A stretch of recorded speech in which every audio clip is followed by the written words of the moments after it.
setelah resmi melaporkan aksi pengerusakan lapak kios dan dagangan yang hilang. Para pedagang gedung Pasar 16 Ilir kini meminta Kapolda Sumsel segera bertindak. Bukan tanpa alasan, akibat pengerusakan dan hilangnya sejumlah barang dagangan kini para pedagang di sana tidak bisa berdagang. Total nominal secara keseluruhan barang dagangan milik para pedagang di sana ditaksir mencapai 2 miliar. Alasan pedagang ingin kembali masuk selain berdagang, mereka juga ingin memperbaiki fasilitas umum seperti kelistrikan yang turut dirusak, dikhawatirkan dapat memicu korsleting dan berdampak kebakaran. Sebelumnya perusakan dan penjarahan sejumlah barang milik pedagang pada Minggu dini hari di Pasar Gedung 16 Ilir Palembang pada dini hari Senin ditutup. Pantauan di lapangan seluruh kios di Gedung Pasar 16 Ilir yang dihuni oleh 460 pedagang itu tutup. Kita ke Polda kemarin itu update terbaru saat ini seperti apa? Secara progresnya belum signifikan.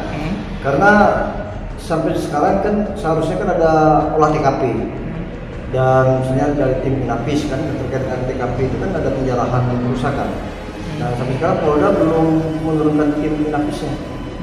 Jadi kita sebenarnya menghimbau kepada Kapolda untuk permasalahan hukum ini menjadi atensi, ya kan?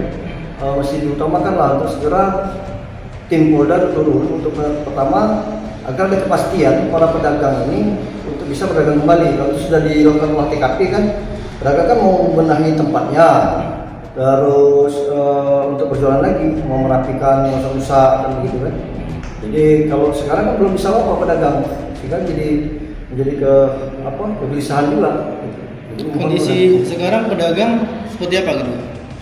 Kondisi pedagang sekarang kan resah, ya kan? Mereka berharap bahwa tim Polda segera turun untuk melakukan olah TKP supaya mereka bisa memanfaatkan lagi tempatnya untuk berjualan. Gitu. Kalau sekarang kan karena belum ada tim dari Polda turun, mereka belum berani. Dan kita juga mencegah itu sebenarnya kan, jangan sampai merusak TKP. Jadi pedagang juga nggak ada masuk ke dalam gedung? Sementara belum ada yang berani kita perbolehkan masuk ke gedung. Selain itu Pak, apa penyebab belum? Tim Liputan Sumsel Update TV melaporkan.